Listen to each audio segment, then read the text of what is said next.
my name's Karen McRae, as I'm sure most of you know already, and I'm working with the Lochalsh Community Response, which is set up through the Kyle and Lochalsh Community Trust. And we're just doing some work to, I guess, reduce a bit of isolation and let everyone learn some new things. Certainly I'm learning lots as well, so it's great to see you all here.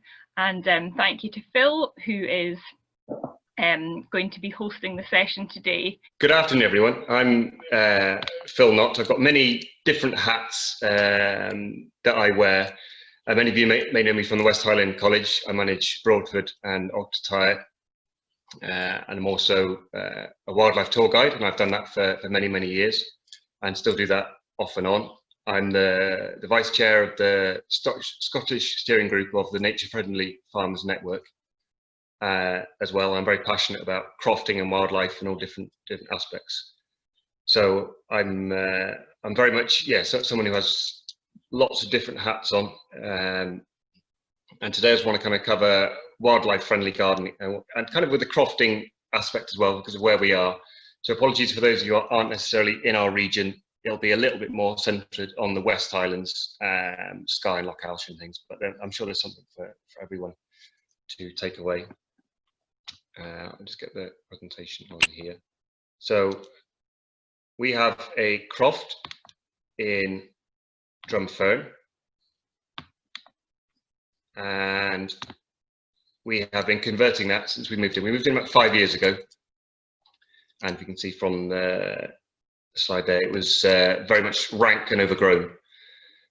And it has been that way for probably 15, 20 years or so. And a lot of the Skye, a lot of Highlands looks like that. It's a case of abandonment in lots of cases, rank areas that haven't been grazed or managed and then just left.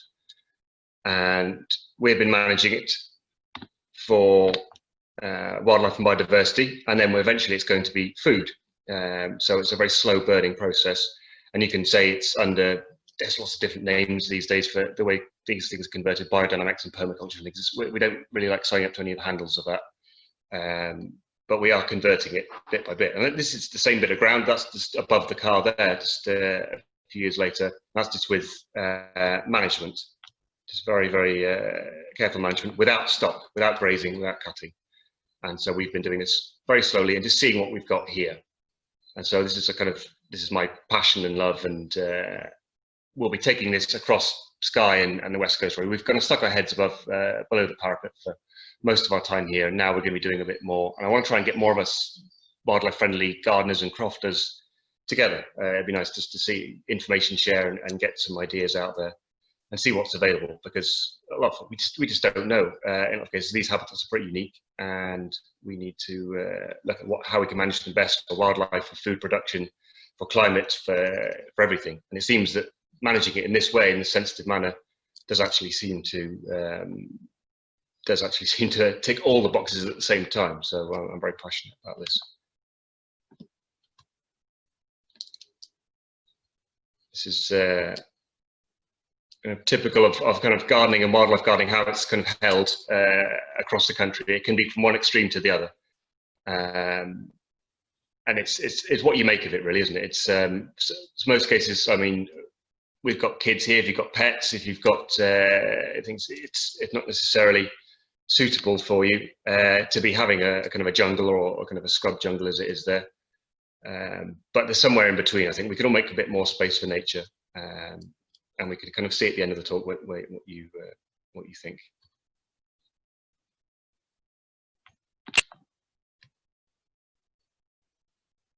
So I'll start with wildflowers and kind of lawns and areas like that.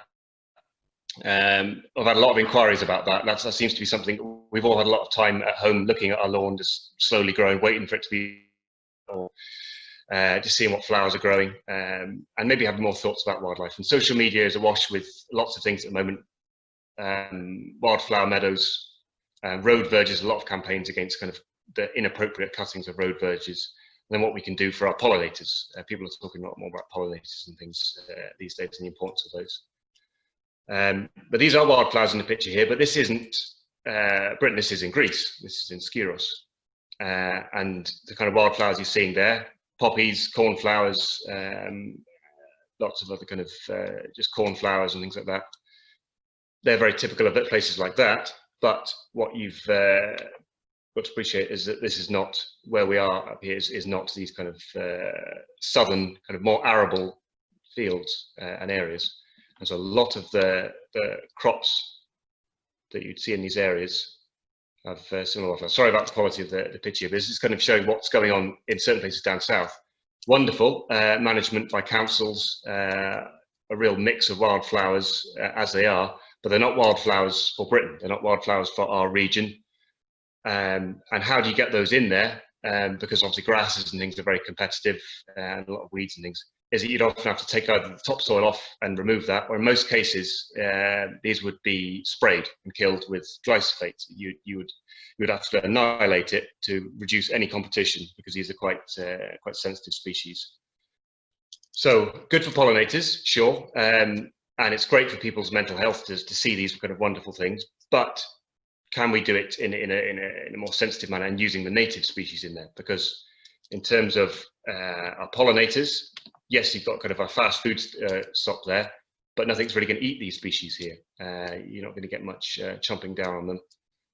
And then what do you do? How do you manage this at the end of it? Do you just have to kind of spray and start again? Is the seed bank going to be enough next year? Is it going to be overtaken by the more native competitive species? So it's one of these thoughts. Do you use bee bombs? Do you use these wildflower mixes you get on the front of gardening magazines?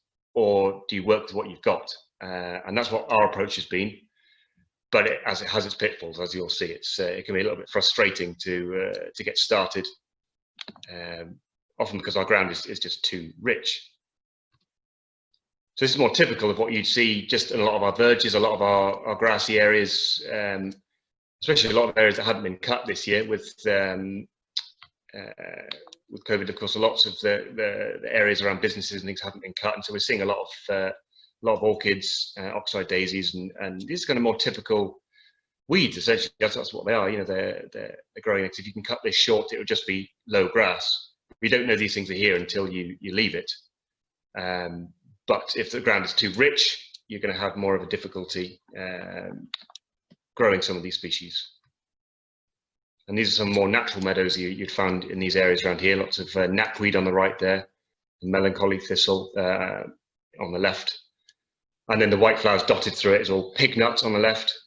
So these are typical signs of undisturbed or low intensity meadows, quite low grazing, but not too rank. Things that can often just be left for quite a long period of time. So these are what you'd find around here in good number. They grow well, and the native wildlife is certainly suited to them. And on our croft here, we've got an area, or quite a few areas, that haven't been touched in 20 years. So these areas weren't rank. We haven't needed to manage these. We've just left them as they are.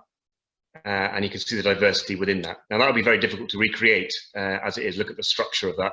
A lot of these, the tall plants here, the umbellifers are there, Angelica, they're a devil to manage and actually kind of seed into it. But if you just leave certain areas, they just come to a certain balance. And these areas are 15, 20 yards apart, and the diversity in there is tremendous. There's no docks, there's no thistles, and there's no kind of like the unwanted weeds. There's a tiny bit of ragwort you can see in the right-hand picture, but that's marsh ragwort, that's not the common ragwort. And then lots of everything. And certainly from a foraging point of view, Angelica, meadowsweet, there's woundworts there, sneezeworts, knapweeds, scabious, a great mix of stuff. And that's just from it sorting itself out over time. Soil gradually improving, and then diversity just finding its own little niche.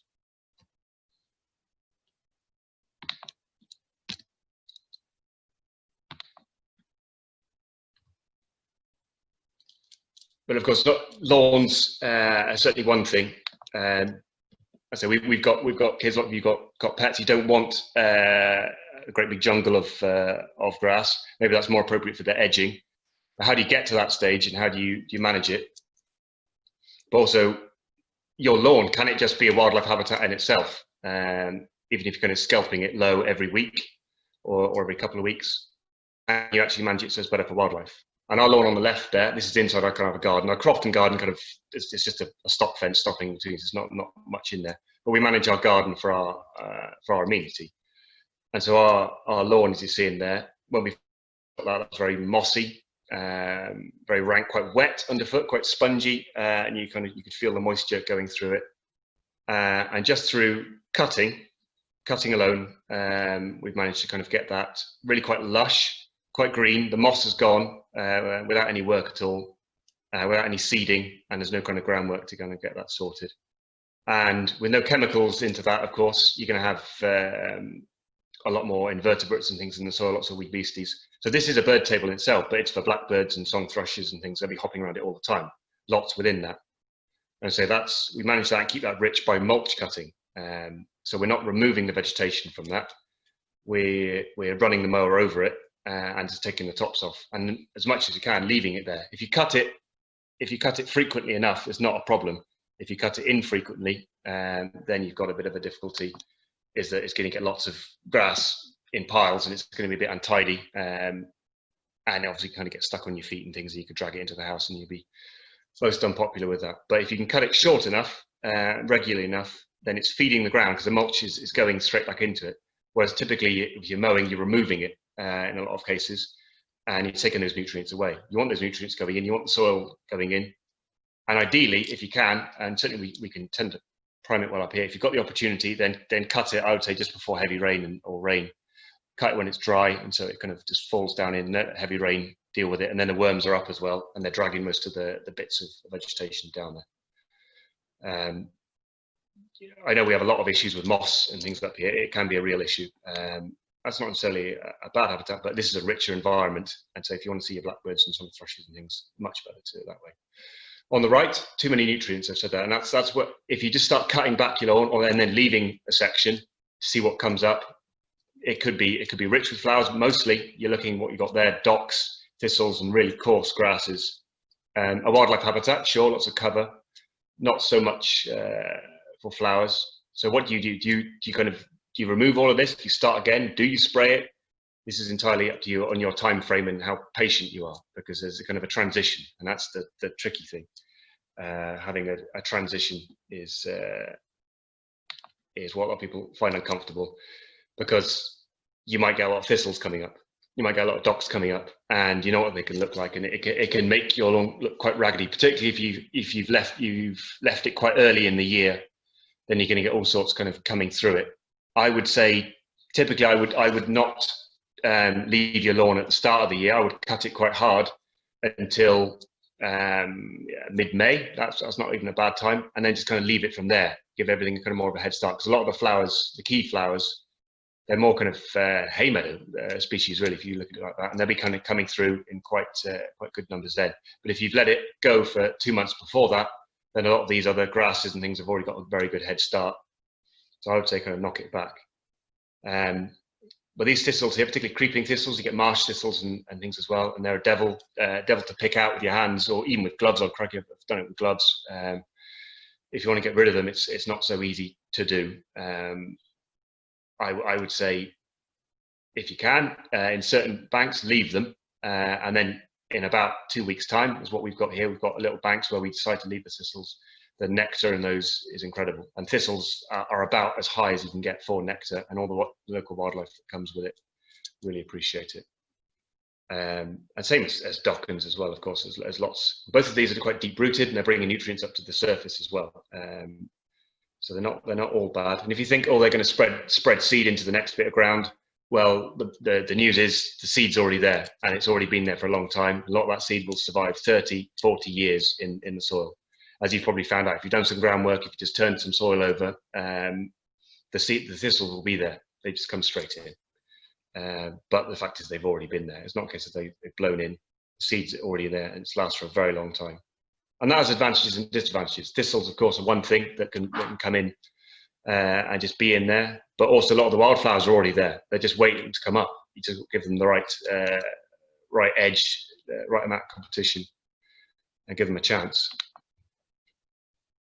But all the weeds that you could let go, if you choose to let them go, the ones that will come up on your lawn, it's a bird table right there. There's a lot of these smaller finches that we all love. A lot of them we've got feeders, or we can cover the feeders that we can have for these birds. But this is what they naturally feed on: weeds, sow thistles, sorrel, dockins, knapweed. All of these species are just coming in now, and the sorrel is just right. You can see now on our long section just out the front of our house, just red poles in particular at the moment, just dropping in and feeding on those. That's what they feed on this time of year. And of course these other ones as well, fantastic for pollinators, and great for kind of the look as well. You can't really predict where they're going to come up. A lot of these are biennials and things. Some of them are perennials. They come up in the same place. Some will take a couple of years. So if you cut it back each year, you won't necessarily get these species. But if you leave a corner of it, then you can have these. And of course, the bumblebees love these, native, of course, as well. But the key species, which many folk have heard of in terms of if you want to manage for a wildflower lawn, is the yellow rattle here. And this is a native species. It's what's known as a hemiparasite. So it's something that does photosynthesize. It does kind of give its own energy, but it takes an awful lot of its energy from the grasses and other flowers and plants around it. So it taps into their roots and really weakens them. And as well as that, when it breaks down, it leaves quite a good hole, good seed opportunity, and bare ground for other things. A lot of the other species will struggle to get in because there's too much competition, so you need a bit of space in there. So you get yellow rattle in there, and this is a live seed. You can see the seed pods on the right. When you shake it, that's the rattle. If you can collect those, probably in a couple of weeks, they'll start rattling. And once they're rattling, you can get them in, and you can then shake those into your lawn, the areas you're targeting. But this is something that's going to weaken your lawn. This is something that's you're making a commitment here. You're making a step, really. This is going to kind of start eating into the kind of lusher grasses. You're going to get more finer grasses. You're going to be getting a lot of the other things that come with it. This is the first step, and I would recommend sowing this in and then seeing what's coming up with that. Little bit of ground disturbance, maybe a rake. When we cut in the autumn, when we get rid of our grass, we hit it with a brush cutter and we kind of cut into the ground a little bit. And that kind of gives just enough, not too much bare soil, but just enough to kind of get things stimulated a little bit deeper as well. And then after that, we're cutting like a hay meadow. We're going to treat it like a hay meadow after that. And then we're going to cut and remove the vegetation. And that can be whenever you want, whenever you decide it's done, whatever flowers you're happy with, you can keep them going. We let ours go a lot longer because of the knapweeds and things that are still in there. They provide food for the goldfinches and other things. But naturally, if you imagine it like a hay meadow, you would cut it, remove it in, say, August or September, and then you can store that for hay for animals. What we do with that is that we move those nutrients and that seed to other rank parts of the croft. That's what we do with it. But that's a good habit. You can just leave it in big piles as well, and that's great for breaking down. Grass clippings, not so good for breaking down. They make more of a slime in the corner. But actually, grasses like this, longer grasses, they're brilliant. And then this is our lawn, or bits of our lawn now. It was taken just this week on the left. And you see the yellow rattle pods. There's a lot in there this year, maybe too much, but we'll certainly be giving some seed out. But also knapweed coming through, the white flowers at the back, lovely butterfly orchids. And all of these orchids, we've got 5 orchids on the croft at the moment, and they're all doing really well. The white one, the butterfly orchid, I think, was I looking just last night, it's about 120 stems in very low. So they just stick out like a sore thumb. And these are night scented. They're fantastic for moths. So as well as looking great, they are really important nectar for our landscapes. And then you've got wonderful deep dense cover. As I say, we remove that. We just cut 2 mower widths path. That's about right. Once it gets a bit longer, if you do 1 mower width, it's not really enough, and the grass will lean in, you'll get wet, and you're tripping over yourself all you do. So 2 mower widths should be enough to be able to walk down. I think I just mulch cut that path, and then we can keep that quite rich, or we can just, like I typically do in that area there, is I move the path every year and just change it. And so the shorter stuff will grow up still, and it just keeps it a bit of variety. And then on our path, yeah. There was just a quick question about when you were talking about the cut from the hay meadow and you spread it into the other areas of the croft.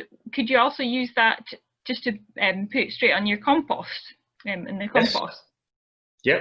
Yeah, there's plenty of nutrients in there. Now, the question of weed seeds and things going into compost, we've had this discussion in previous weeks, haven't we? Whether it's hot enough compost to kind of get rid of that. If you're then going to be spreading it on, you're going to have 1,000 grass seeds popping up. So that's the question: is your compost hot enough? But we use it more of a mulch. That's kind of a better use for it, I would say.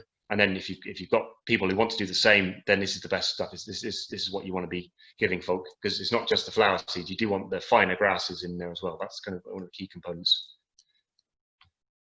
And so shorter areas. This is our drive up to our self-catering here. This is just in the middle of the track on the right-hand side here. This is birdsfoot trefoil. There's clover. There's eyebright. There's daisies. Red clover, white clover, self-heal. They're all low-growing stuff. Obviously, the vehicles keep it short, but I take a mower over that on the highest setting. So very soon, even though it's going to look like that, I'm going to take a mower over that. So don't come chaining yourself to our gates and protesting our wildflowers. It's like, this is a deliberate strategy, and they will flower again much more rapidly. So they're meant to, as long as you don't cut it too short, as long as you keep it on the highest setting, which is not easy with certain fly mows and strimmers and things. It's very difficult to kind of keep that balance right. But if you can take the top off it, keep it short, it will stimulate it, and it will get going sideways. Really, that's what it will do. And then just kind of typical edging as well. Again, bed straws, clovers, birdsfoot trefoils.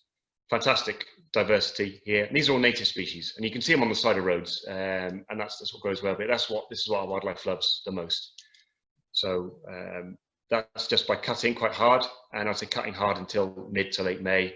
And you can then I would still take a mower over that, but I would maybe kind of lift it up a little bit, just kind of tilt it a little bit and just top it off, or a strimmer or something would do that to keep it quite short on the edges.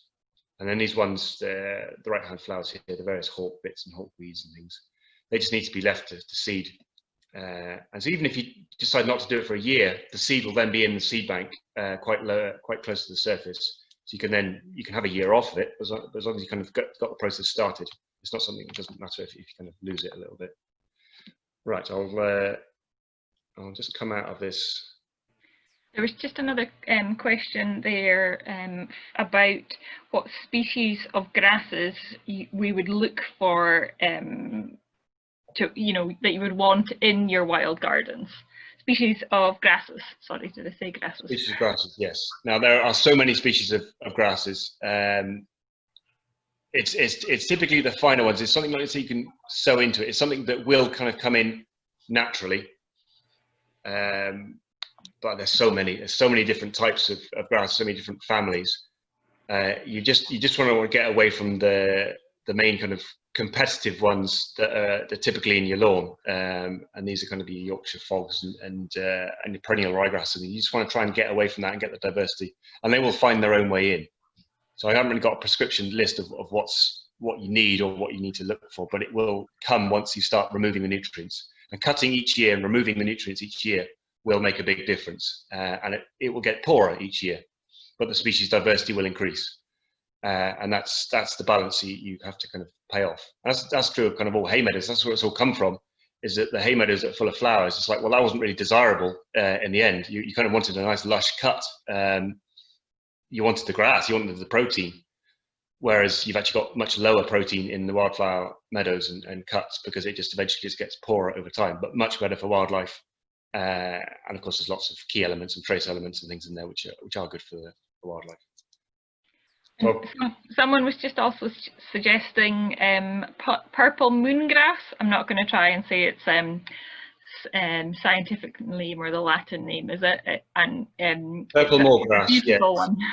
Yeah, Melinia, and that's one of our most common widespread grasses that we've got, and a lot of our butterfly species, the Scotch argus and the checkered skip and things, they depend on purple moorgrass. But in a rank area, those are the ones that you typically see as kind of taken over. The big tussocks, when you've gone through rough grass and there's big tussocks you're tripping over, that's typically the Melinia. But that's through selective grazing by sheep and deer over a certain amount of time, and then leaving it for a bit long. So it's something that if it's a healthy part of all of our meadows at the right density and the right kind of management, but it can take over if you overgraze. So right, I'll just cover invertebrates, and I'll just kind of cover butterflies and moths. I think I'll just start with the kind of the key things that we can get here. So these are the typical ones of our region, the butterflies and of Skye and Lochalsh. And in terms of what you typically get in a garden, I know there's always exceptions. We've had 11 species in our garden bit here, but more typically you'd be looking at a smaller number.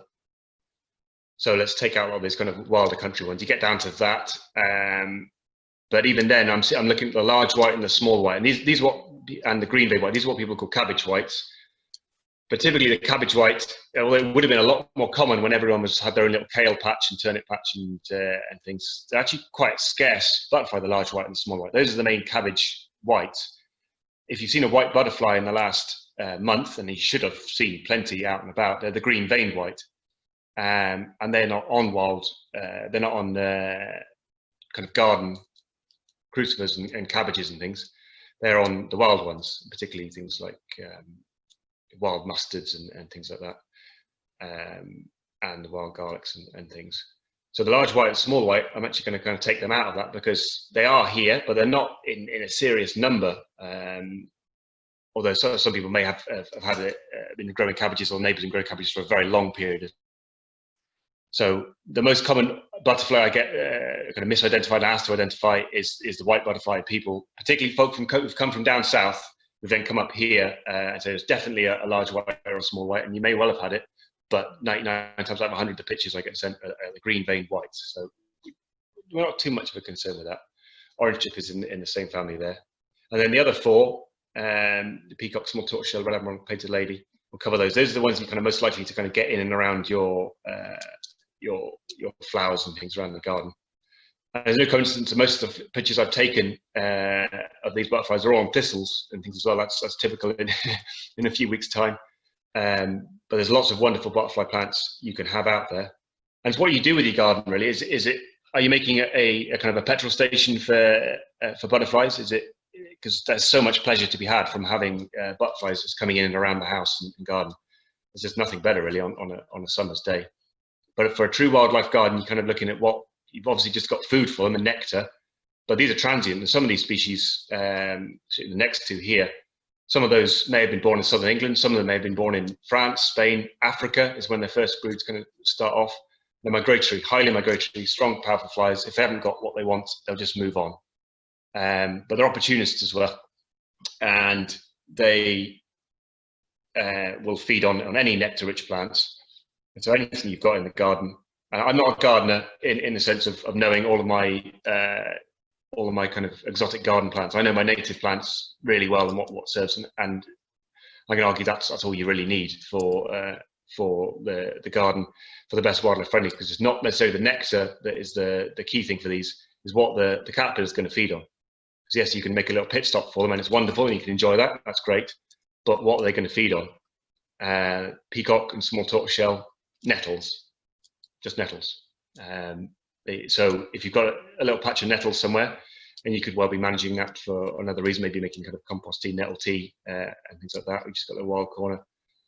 Then they'll soon be found by these. Not every year necessarily, but they will be there. Great little habitat corner as well. So if you want to kind of manage for these, then think of managing a little corner for those. Painted ladies, thistles.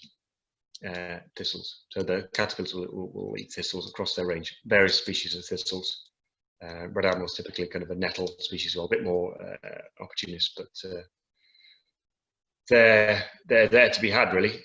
So if you want to kind of encourage them, but you'll still get them if you have enough nectar plants, and I'll cover some of the nectar species a little bit further on as well. But folks who know me, yeah.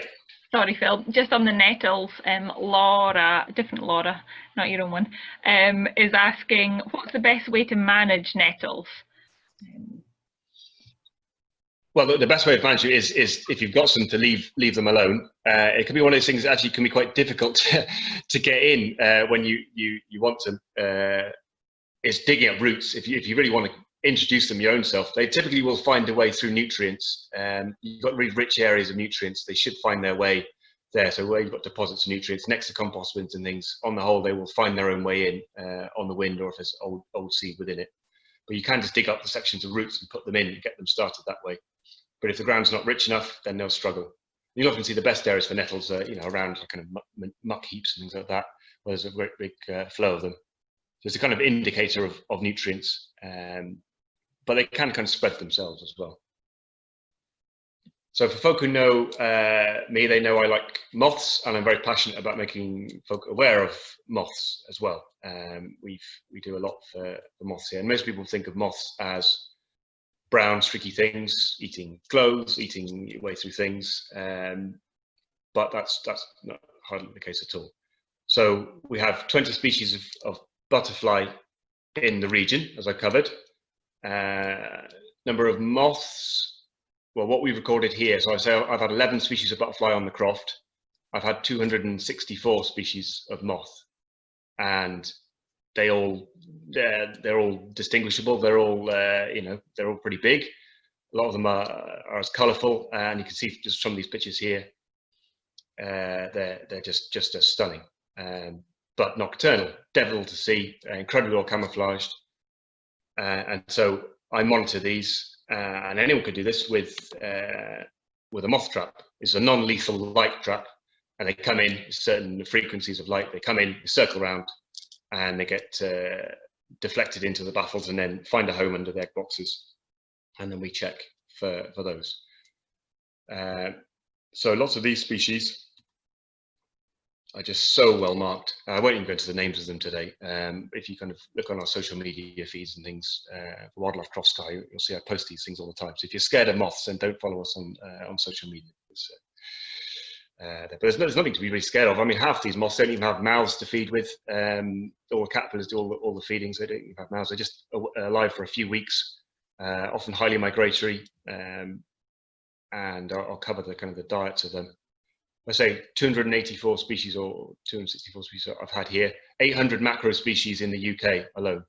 So there's 15 times more moths than there are butterflies in terms of species, and in terms of the biomass and bulk, probably maybe more, 20, 30 times more bulk, probably more again. It's so hard to quantify, so hard to measure.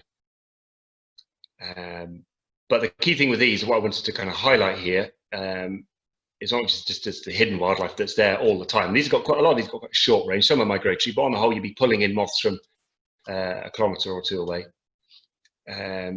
Is the diets and things that these things require.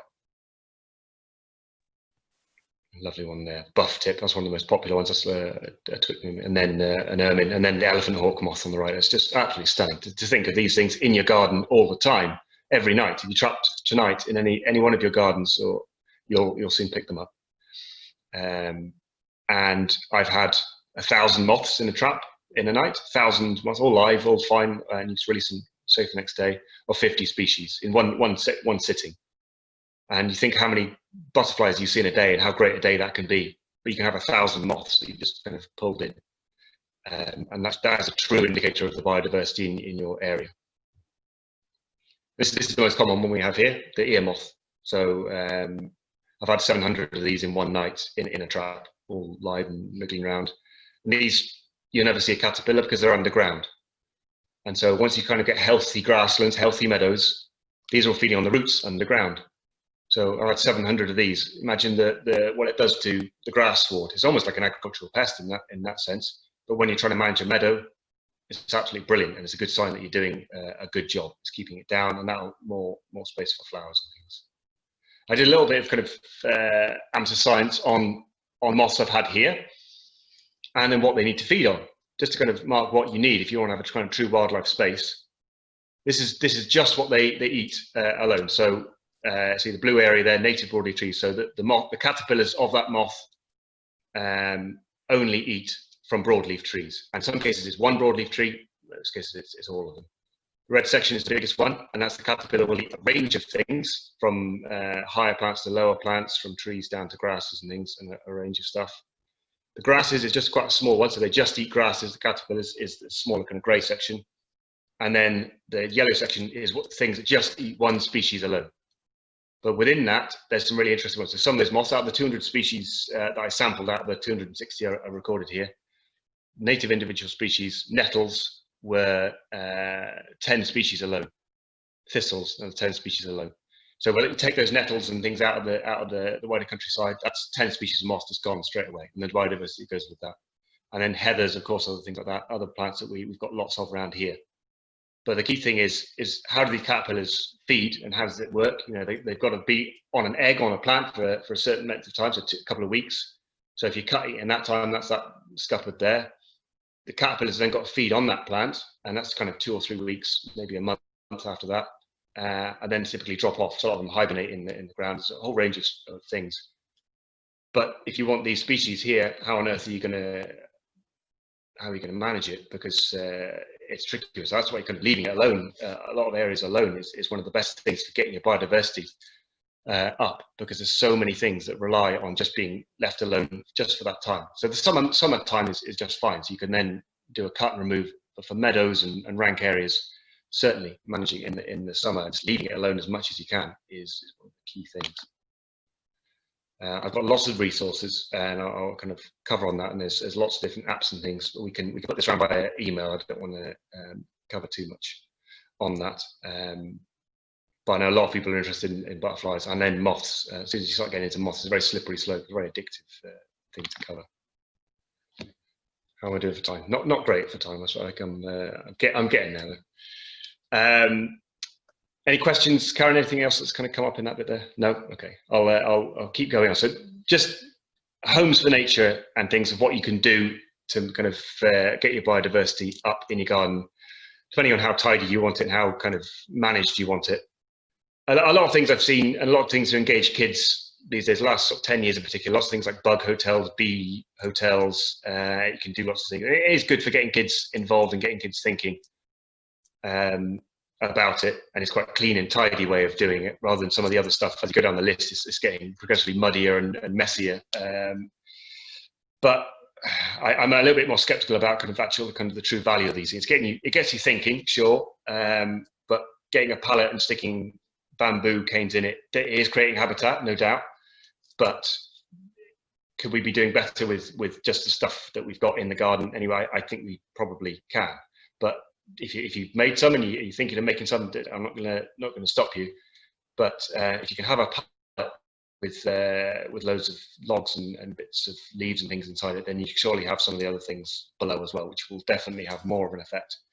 And so a lot of the clippings, when you see a lot of things that are fly tipped out and about, there's lots of like brush piles and clippings and things like that, and it's just like, well, that's great if you can just get that in a corner. It'll rot down of its own accord in most cases, hedge trimmings and cuttings, and that's great habitat. That's really fantastic habitat, and particularly the frogs and toads, they'll love those little corners.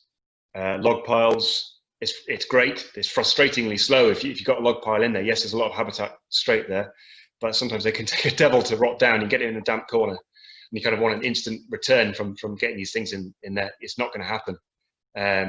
We've got log piles here from when we moved in, and the wood is still in the middle. It's still pretty solid, but it's providing a great habitat bit by bit by bit. Lots of beetles and things, and then nutrients are getting spread out slowly. It's all about surface area, really, isn't it? It's all about getting as much of your ground, with leaves and mulch and all sorts of kind of cover in there. The areas of uncut grass, do you need to cut that area of grass back, especially on the edge? Can you leave sections, particularly where it butts into kind of the hedging and the wall and things? Can you leave that just that little bit longer? It does make a real difference. And same with standing deadwood as well. If you can safely do that, obviously there's real health and safety issues of having standing deadwood. But even if you've got a tree, just certainly just going to take the top off. Do you need to remove the stump? Can you leave that stump at 5 or 6 feet? Won't look so great at first, but you get some ivy on it, get some brambles on it, and I think it'll soon disappear into it. And then the beetles and things will find it no trouble. So yes, it's thinking kind of 3D. So I put less targeting there as well. I think that's quite important, just to not necessarily focus on just bees and things like that. Like, bees are great. They're kind of like the keystone things, but there's just one particular part of it. And it does get people thinking, oh, we need to do something for our bees, but it's all the other stuff that comes with it. I mean, I don't know how many species of beetle. You know, I'm a kind of wildlife expert. I don't know how many species of crane fly, beetle, just goodness knows what, all the other kind of smaller stuff that no one really knows much about. There's only a few specialists in the country that really do. We don't understand the food webs. We don't understand what's going on with them. But just make space for everything, and it should work out. Compost heaps, of course, we've covered that in previous weeks. For those who haven't seen the wildlife, it's the food kind of producing talks, a good hot compost heap, particularly quite open. I've got one of those little cones as well that it's kind of makes it a bit hotter, but there's not so much access for wildlife coming in and out of it. So kind of more of an open one. And I think Jake and Kate, I think they had more kind of pallet approach, and I think that's probably a bit better. Let a bit more air in there, maybe cover it up to get the rain off it, but you get more passage of bugs and beasties. And then areas for compost teas. We've covered compost teas, so areas of nettles and comfrey in particular as well. Comfrey is great. So not much goes under there, of course. It's very rich underneath it, lots of kind of good nutrients. And those areas, of course, will provide habitat in the meantime. So I do say, if you have nettles, don't cut all of them. Just cut half of them and let the other kind of half go. Make kind of nettle tea earlier on as well. And then good news as well, as we touched on, I think Charles Dowding was one of the kind of the key components of it. The no-dig gardening approach is it's really taking hold now, and just mulching, keep adding onto the top, and that's the best thing for wildlife as well. If you're overworking the soil, destroying kind of the mycorrhizal relationships, then you're disrupting a lot of the smaller invertebrates and things, and they keep the soil covered. So a lot of the easier gardening approaches do work. And I put hugel culture there as well. You have to look that one up. That's kind of one of the permaculture things as well. But that's if you've got a lot of spoil, you've got a lot of logs and things, just try and make your habitat a bit more 3D. Make some mounds. You can plant into these things. But bury logs, bury things in soil, bury those with straw, so kind of get carbon and organic matter into the soil. Maybe put a few entrances into it as well, and you kind of create a proper bug hotel, a real bug hotel, but something you can actually grow food in as well for a long period of time. So that's certainly something to have a look at if you're happy to kind of make mounds. But if you're making a pond anyway, which we'll just touch on in a minute, then you can have a load of spoil anyway. And so it might be quite good to just kind of make some south-facing mounds. And particularly for kind of habitats, if you want to look at the ARC Trust, that's the Amphibians and Reptiles Conservation. I've got a little website there, ARC Trust. So many different resources out there. But if you need your slugs and snails and things to be controlled as well, then reptiles and amphibians are the best way of doing it. So those habitats, and that website's particularly good because it tells you how to attract those things in. And then for your edges and boundaries and things, I just always stress it's just native for everything if you can. If you've already got some non-natives in there, then it's obviously there's no problem at all. They're obviously serving a purpose of well established and in. But if you can have a choice now, then just go native. But not just go native, try and make sure that it's from local provenance. The best way of doing that is growing it yourself. If you're going to growing a lot of things, get cuttings and things, or getting seeds from nearby. Good fun to do that. But just because you're buying an ash tree, or let's if you're buying a birch tree, doesn't mean it's suitable to the area. It could well have been grown in Eastern Europe, brought in a pot. There's lots of amazing things. It blows you away sometimes when you find out where these species come from, and that's very bad for pests and diseases and things being brought in. So just try and keep everything local if you can.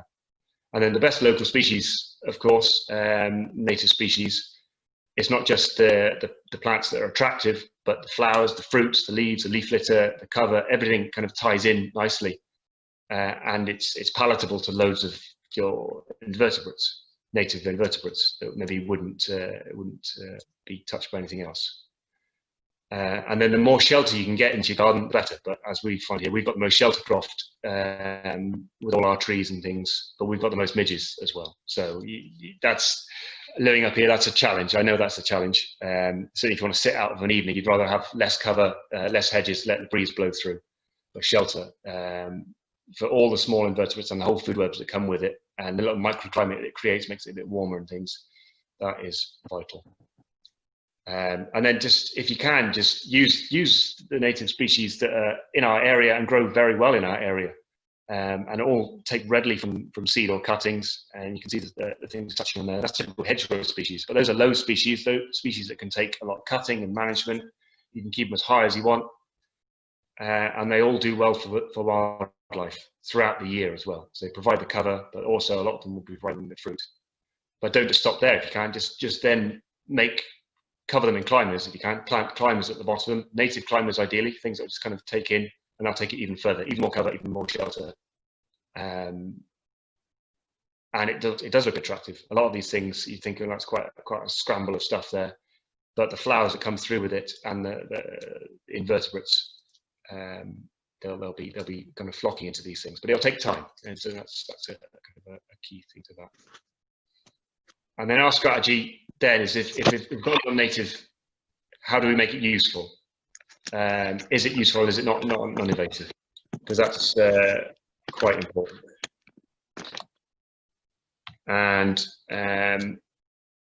so that's kind of our policy. If it's not native and it was here already, is it useful to us? And we've got loads of fruit bushes, fruit trees. You know, we're very strict on what trees you do grow, but you know, a cultivar fruit tree or anything, that's not native either. That's something you've kind of done yourself and brought it in. But it's good for wildlife, and then of course you've got some food at the end of it, and of course some of that you can leave for native species. So we've got loads of fruit growing here, and the more shelter you've got, the more fruit you can grow typically as well. And then the herbs, some of these are the best for pollinators, absolutely fantastic for pollinators. So, but if you're going to manage some other species, a lot of the ones, there's so many garden plants. I say I'm not a gardener, but there's so many species that are good for pollinators. And they're so nectar rich, and some of those ones listed at the bottom there are very important for that if you've already got some of those. But many of those species do have their particular varieties, not all of them, but have their particular varieties that are very invasive. The buddleia, certainly when I grew up down south, buddleia was absolutely everywhere. It was growing out of chimneys and growing out of buildings and walls. There's one species of buddleia Davidii. And I kind of checked to see, is it legal to plant these things? Is it legal to plant it? And yes, it is. It's absolutely fine. And buddleia is one of the best species for attracting butterflies. If you have a mature buddleia bush in flower, you're gonna almost certainly it's going to draw in butterflies from all over, and they'll stay for longer. But you've got to manage that because those seeds will get out. And certainly on the outskirts of Kyle, I've noticed as well, there's quite a lot of buddleia, just whichever way you go. Even if you go up towards Urbisig and things, it's just at the roadside, and it kind of takes over areas there. Not as bad as the brownfield sites down south, but it can get bad up here. So, and we don't know what climate change, these things could be getting worse as well. We know what's happening with rhododendron ponticum. A lot of the cotoneasters have taken over, and you'll find them out in the wild, and they're just, obviously the birds will spread those. So just be careful which varieties you do have if you're going to kind of plant those. And deadhead your buddleias to stop the seed spreading. So let them flower by all means, and just kind of deadhead them and compost them away. I put privet in there because I didn't really appreciate how good privet was as a hedge. Obviously, lots of people have got that as a hedge. It takes well as a hedge. But the best butterflying, dense butterflying I've ever seen was in Malig last year. And there was a lot of red admirals and painted ladies around.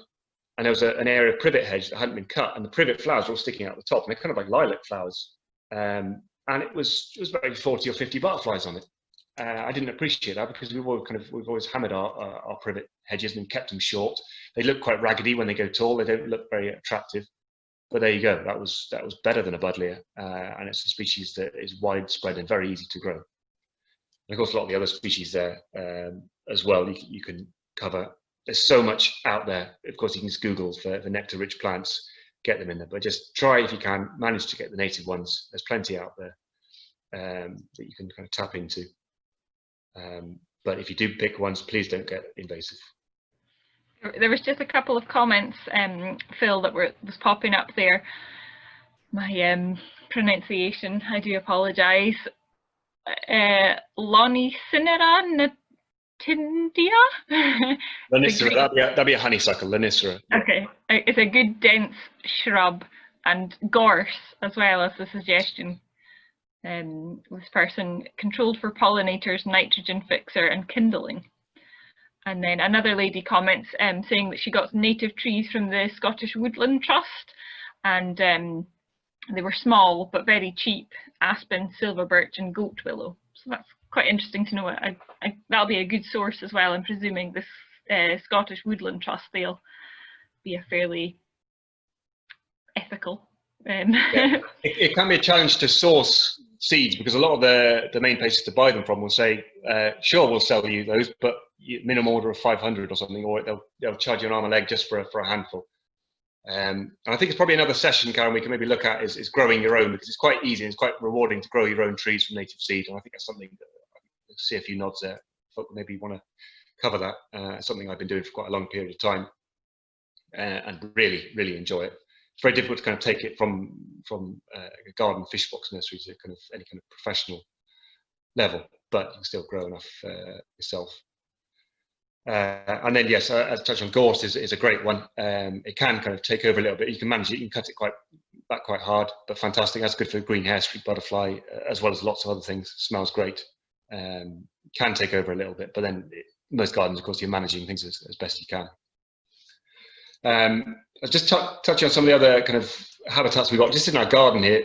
A lot of these species were here already, and we just kind of let it go in most cases. We planted in some currant bushes there. This is just out the back of the house. And the campion, we spread that ourselves each year. It started off as a small patch, but right now it's seeding, and we're scattering that around. So it's probably not a strict wild red campion there, but the bees out there are just absolutely amazing. So we're just happy to kind of keep that in check, but keep that spreading. And the Equilegia, that's it's kind of native to the UK, but not up here. That's the ones down at the bottom with the whites and the blue and the purple. A great species to have, great for bees as well, but you watch out for kind of taking over of that. So I'm not saying plant necessarily, but we had that already here, and we're just managing it, and it's a great little habitat. And I saw this the other day as well, is rather than having climbers and things up there, you can actually do a living wall. This is kind of a good little pollinator wall. You can like plant into the pockets. So that's kind of another good 3D habitat, just taking it up a bit further. And of course, that's creating more shelter, more a bit of a sun trap as well. And just, yeah, obviously more plants, more insects, more biodiversity. A lot of these species, native species, you say, well, why do you want a native tree? Is this, well, they provide a tremendous amount for us. They smell good, they look good. I mean, bird cherry is tremendous. It comes out for a small period of time, but is native here, does well. Typically has been overgrazed, there's not so much of it around, but it will thrive here. And then willows, I see a lot of things on forums and things about willow being a good pioneer species for planting in gardens to get things established.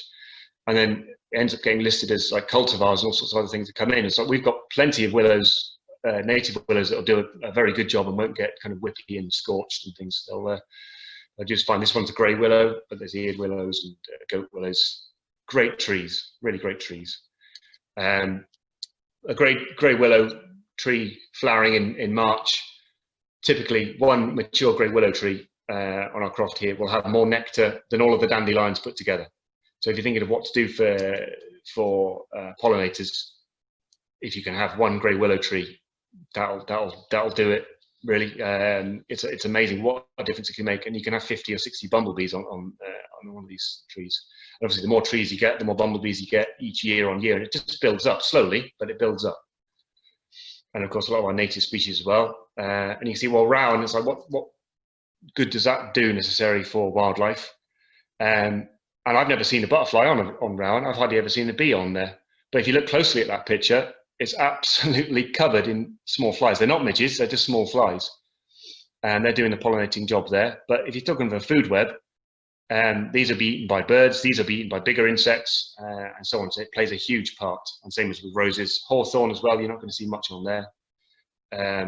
It's all small, you've got to get your hand lens out really and see what's on there. But all doing a great job. And then of course you get the fruits that come after it. So not just for the autumn thrushes, you can use it as well, foraging of course, make rowan jelly and lots of other products. But the picture on the right there shows you what is not just October, November, winter kind of food. This is in July. The bullfinches, the chaffinches, the song thrushes have already been at it. That's kind of a classic feeding sign of bullfinches on the right there, where they kind of chew into the berries. So it's about a third of the berries get taken before the kind of the classic redwings and fieldfares and blackbirds all come piling in. So great to have in the garden. And even you could, if you're lucky, you might even get something like waxwings coming in as well, if you can keep them long enough. And then other native species as well, they don't really provide great flowers. A lot of the other ones, you know, the hazels and the oaks and things, they don't really produce a great amount to look at necessarily, but the invertebrates will be there. And then things like alder, great nitrogen fixer. We've already touched on nitrogen fixing. And then these cones will provide food for siskins and redpolls right throughout the winter. Some will stay all the winter, just feeding on older cones. We have abundance of these. All right, I've overrun a little bit. I'm still on to ponds and things. If happy just to keep going, I apologise if running out of time a little bit. I will come on to bird feeders and things in a little bit. I'll just go on to ponds. The question with ponds is what we've got here. We've got an impervious rock type here. We're on a slope on our croft, and so we've got little wet pockets because the water just doesn't soak through. That's not the case of everyone, and certainly in gardens it's often a lot more free draining. You don't necessarily want resistant rock there. So we haven't had to line the ponds that we've got. We've just dug down to bedrock, and then the clay content towards the bottom, if you use that as a mound, as a buffer, that's enough. And then we've got natural water supplies going through it. So we've got quite a few ponds. But typically, if you're going to do it in a garden, you're going to have to dig down your own little hole, and then you're going to have to line it in a lot of cases, and that's with plastic. So we've touched on using plastics and things. Is this a good use of plastic over the longer term and rubbers and things? Well, probably is, but you are putting it into the ground, and it's you've got to look at the right kind of material for that. So butyl sheeting seems to be one of the best ones, and there's lots of resources out there. Now the link at the bottom, that's, I'd say that if you even considering a pond, just go to that one there, freshwaterhabitats.org.uk. Make a note of that one, because that's everything I'm covering there is covered in so much greater detail. There's books and resources there, so much kind of cover there. But ponds are great for wildlife.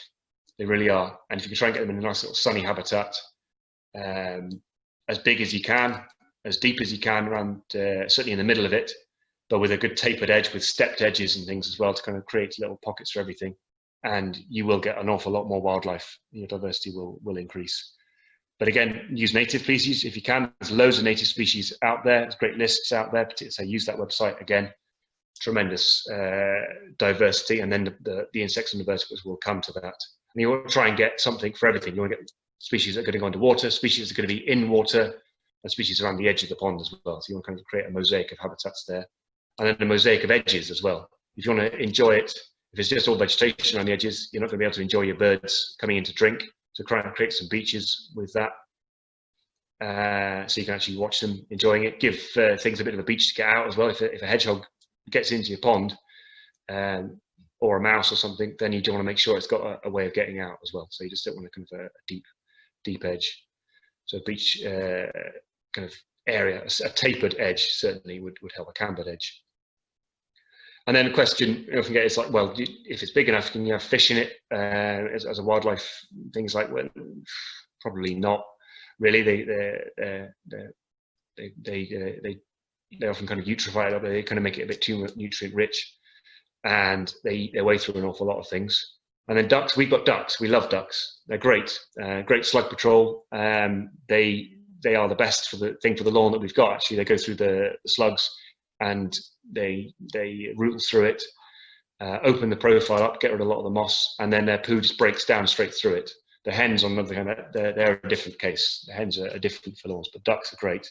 But ducks and ponds, depending on the size, our ponds are not really wildlife ponds. They are duck ponds, because they found every single one that we've built on the croft. I built some like in hidden locations, like 300 yards or so from the house, and blimey, they just sniff the thing out. And ducks and wildlife don't really mix on a low density. They kind of muddy through it all. They eat everything that's there, and they make it quite green, because of the kind of the water eventually kind of just gets a little bit improved.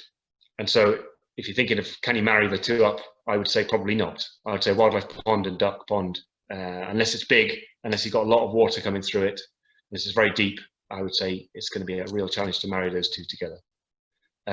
But I'm sure there's people who've had success, but on a typical garden pond scale, not so much. And then water, where do you get your water from for that?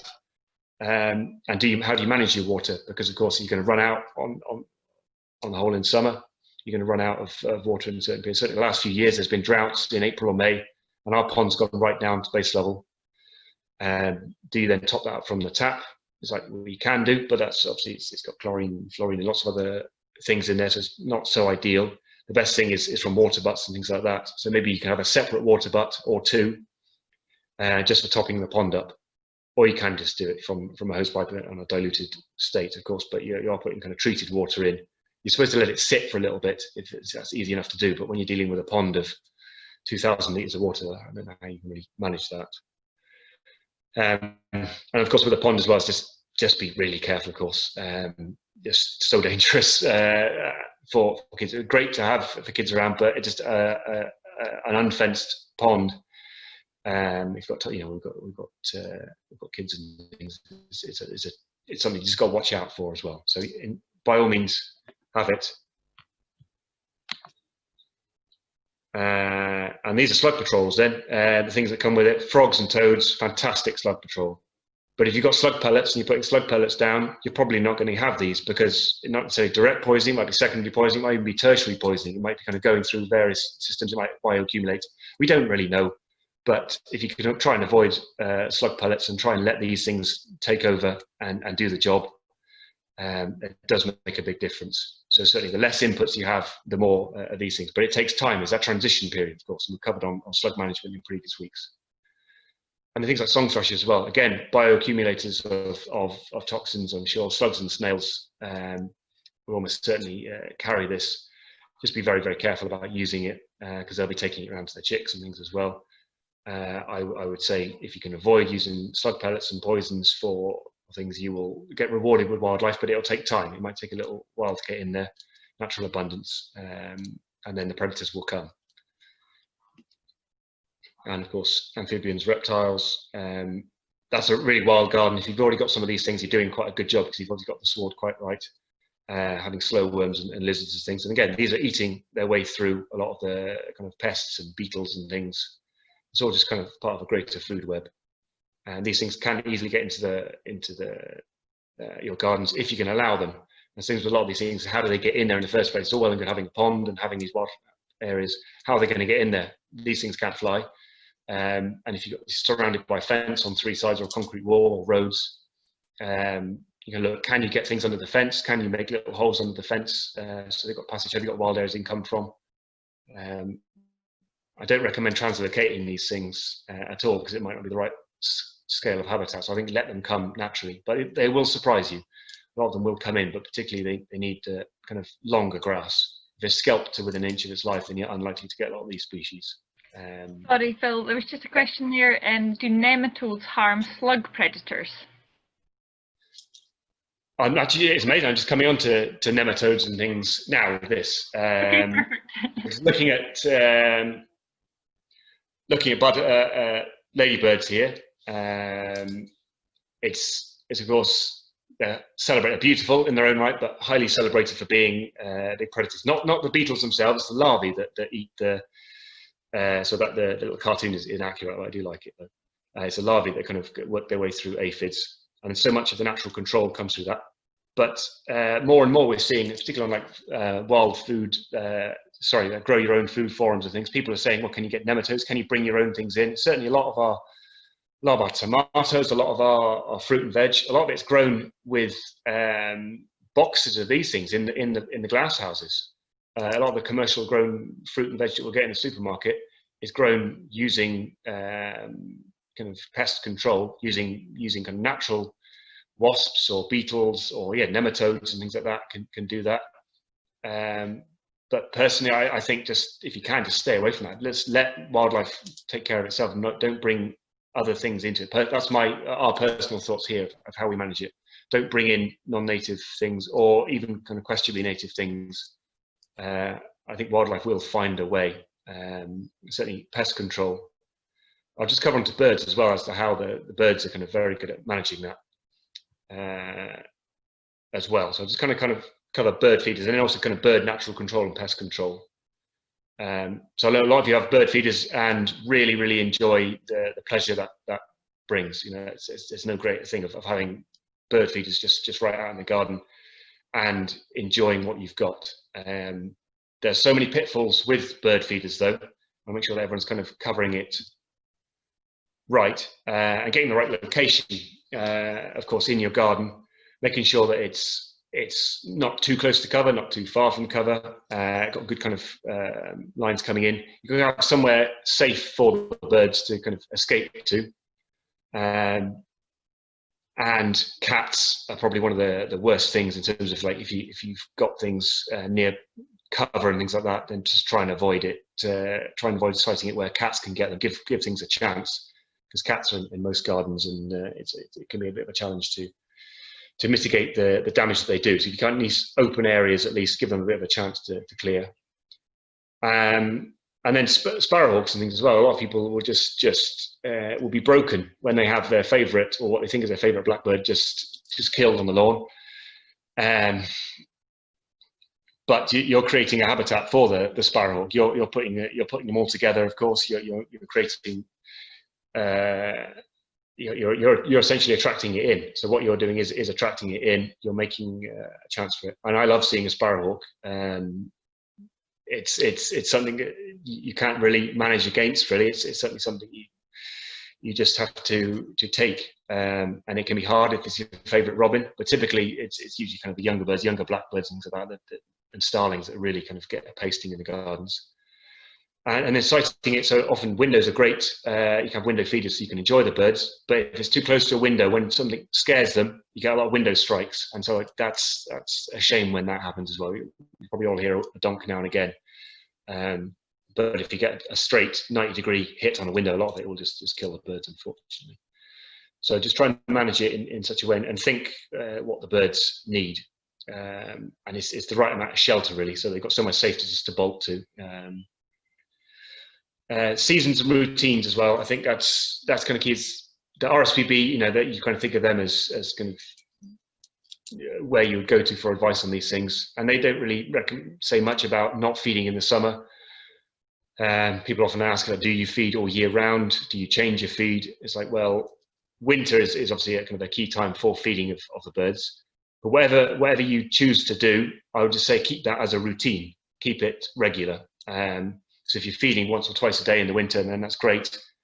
But if you stop that, then if you create quite a dependency, and that is a bit of a difficulty if you then go away or stop feeding or run out of food or something. So try and manage routines to kind of keep the bird numbers going.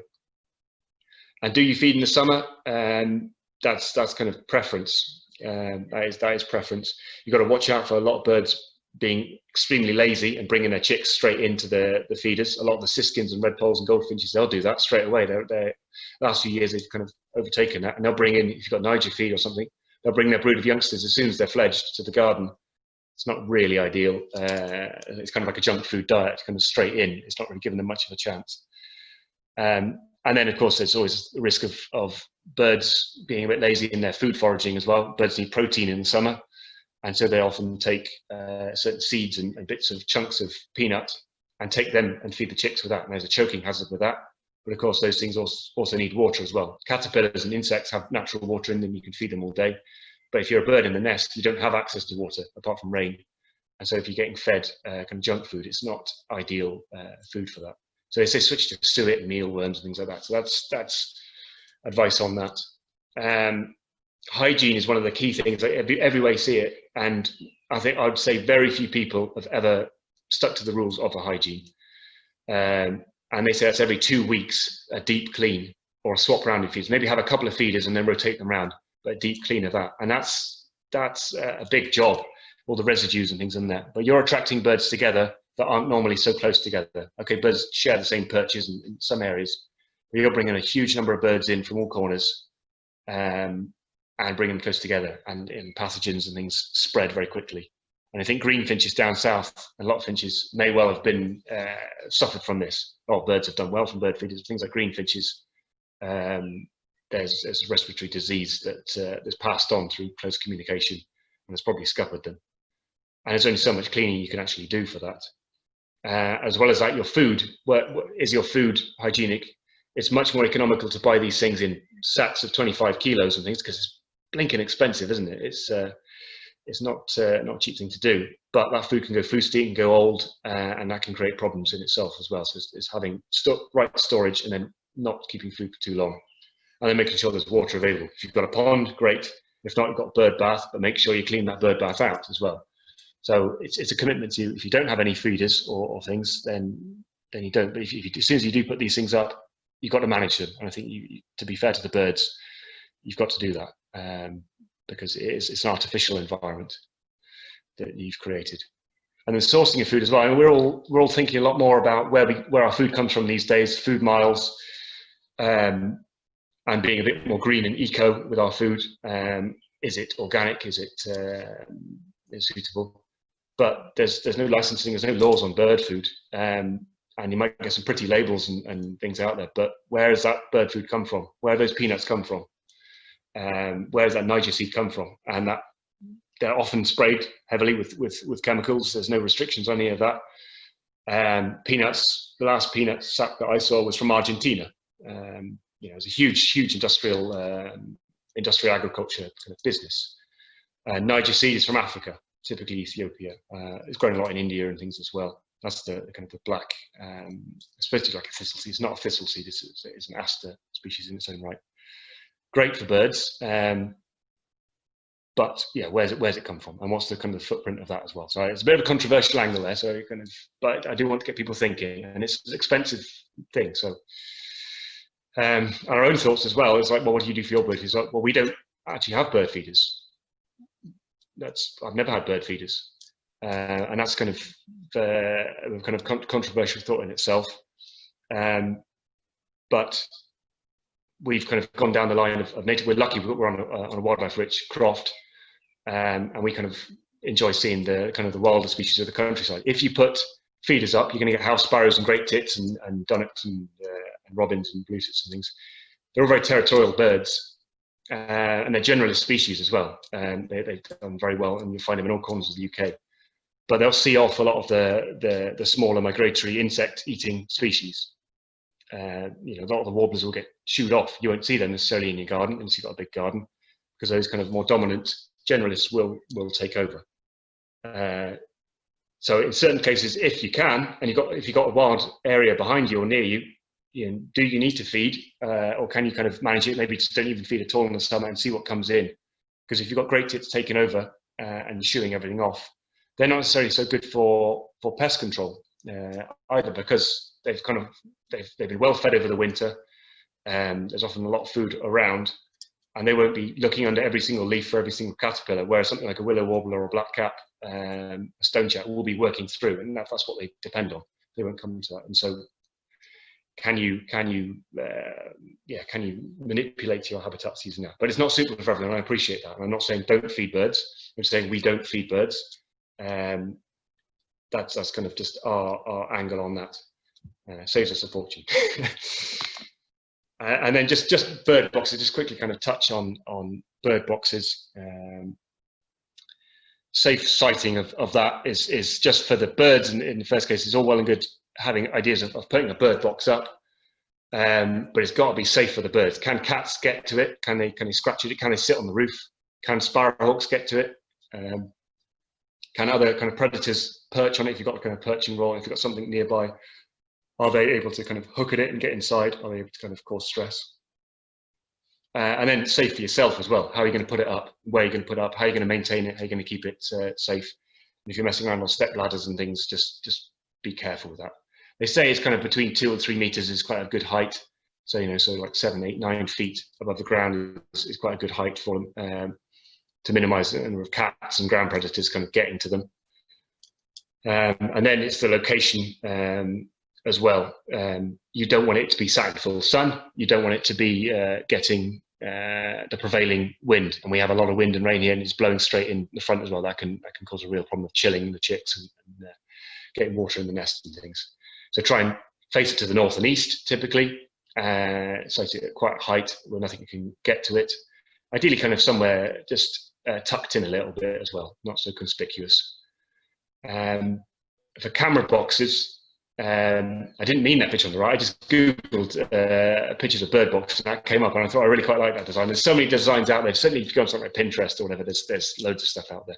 That is a conspicuous box, but it is quite funny, and it's but what I mean by camera boxes is that so many things these days, you can turn your nest box into a TV program, TV channel, because they're not cheap, about 150, 200 pounds for a typical one. You get a bird box, and you can have a camera in it, and then you can see the comings and goings. And if you get it occupied, that's just great to watch. Fantastic for the kids and things, and you can share all that footage.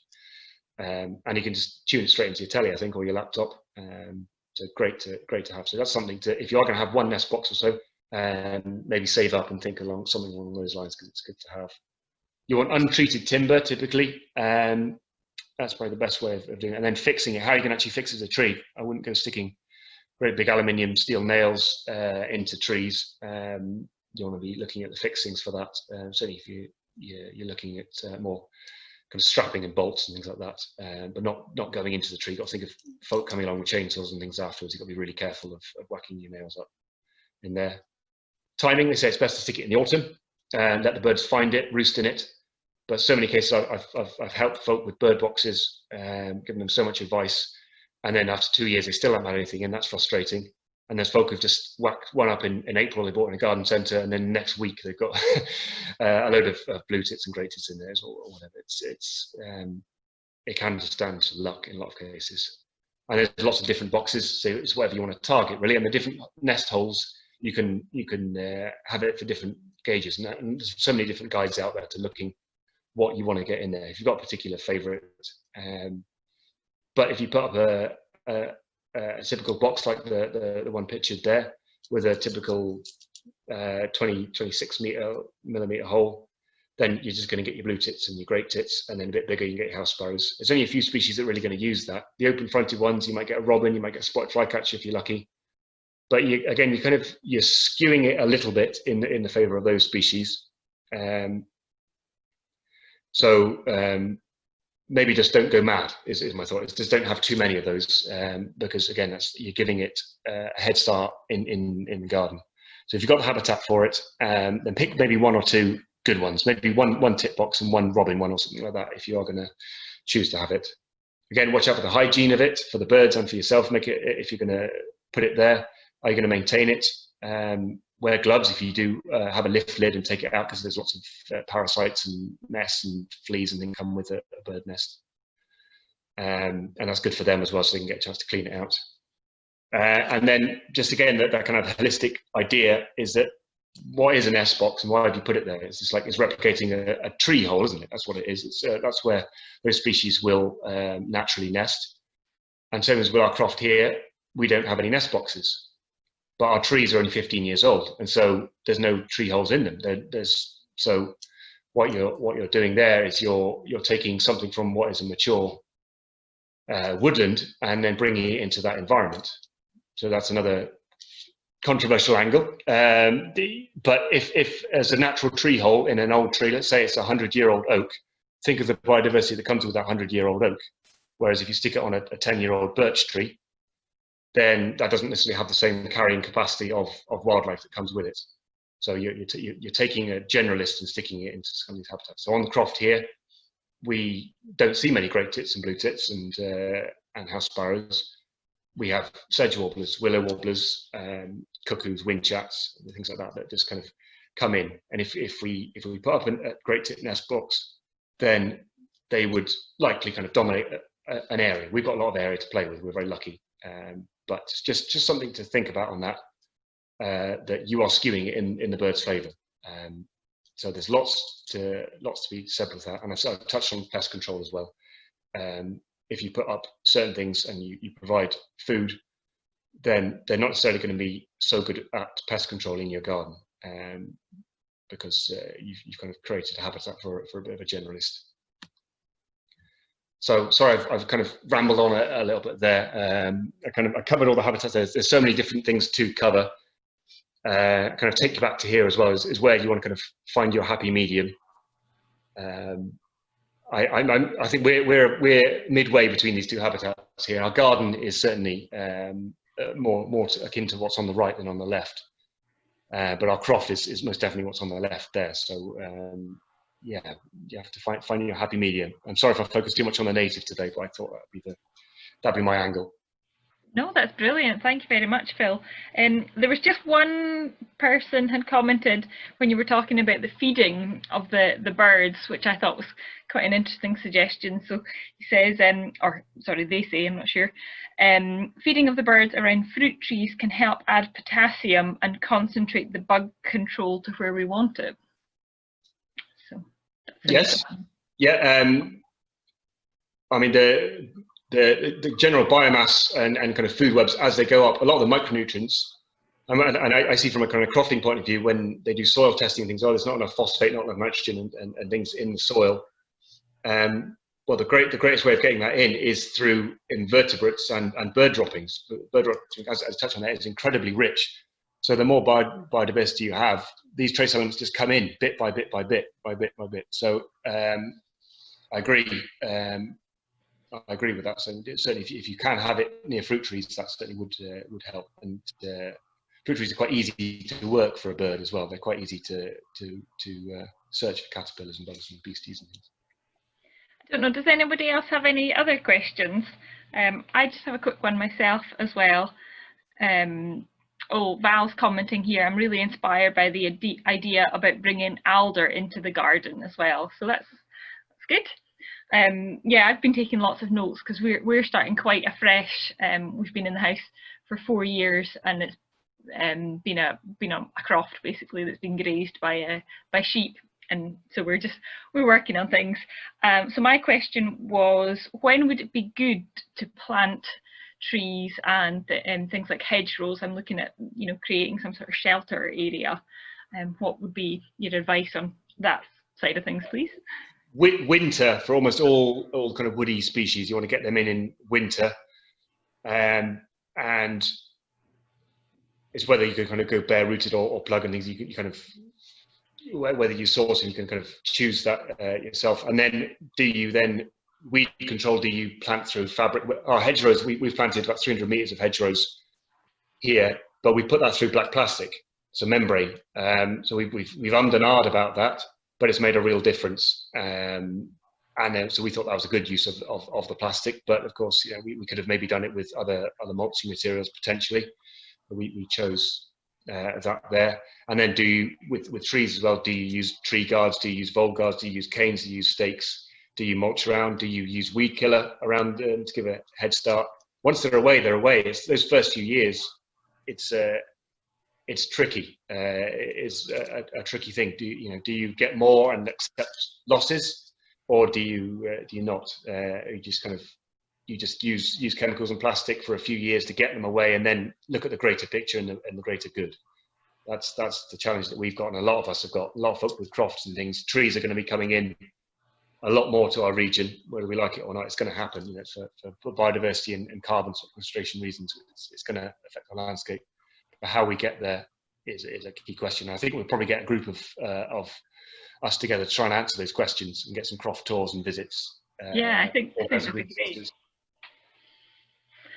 Yeah, certainly from what other comments that we've had in previous things, it would be brilliant to do some sort of tour around all of the different gardens and producers as well, because there's a real variety locally, and yeah, it's just, I guess I'm certainly not more critical, but when I'm out walking, I'm like, oh, what's that? I'm just paying a wee bit more attention, so that's really good. There's a couple of other questions just come in here as well, or suggestions as well, not necessarily questions. So Val's wondering if it's feasible to replace her evil in brackets Leylandii windbreak hedge in stages, and this is in a garden environment rather than a wider sort of crofting. Yeah, Leylandii and all those kind of thulias things, they're a devil. I mean, they're good nesting habitats, but they're difficult to kind of keep. I mean, good boundaries, so good shelter providers. So lifting the wind up, making little microclimates. And managing them is a real devil. I'm sure you find that, because you can top them off, but if they've been too mature and you haven't kind of treated them like a hedge, then you just end up with these dead tops. It just looks awful, really. And so it'll be a tricky one, to be honest. I don't know if you could kind of remove them in stages and interplant them. I don't know, because they're so woody, and they also they change the soil composition a little bit underneath it. They really dry it out, and they put quite acidic litter. It maybe you have to remove the lot, but you probably have to do that anyway with Leylandii. It's certainly, you've always got to think what's going to happen in 30, 40 years time. That's why all the trees I put in there in the presentation were the low ones. So even if they do go a little bit, they're not going to be a headache in 30 or 40 years time, because it's all well and good having a eucalypt in your garden or a a monkey puzzle.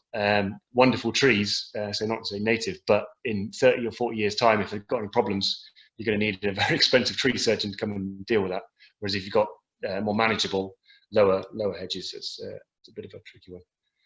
So I don't think she'll be able to do it in stages. I think it'll be too messy. I think you might have to just take the lot and start again.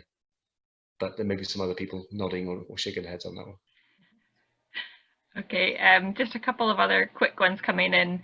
I know that there's a few people that are having to head off. It's getting towards dinner time, so we'll just maybe take these last couple of comments and suggestions, and then yeah, we can end it there. So JB comments that the Woodland Trust, I'm guessing that this is sort of for me as well, the Woodland Trust,